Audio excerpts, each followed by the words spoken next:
এটা দুটি মাইনা দুইজনী মাইনাই আজি গৈ আছিলে আছেনে আদিবাসী ঝুমুৰ ডান্সৰ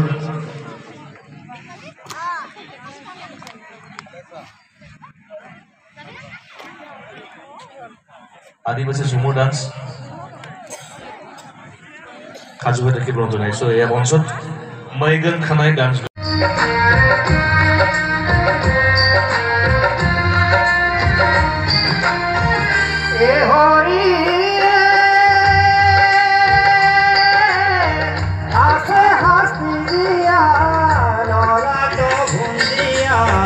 কতদিন বই যাই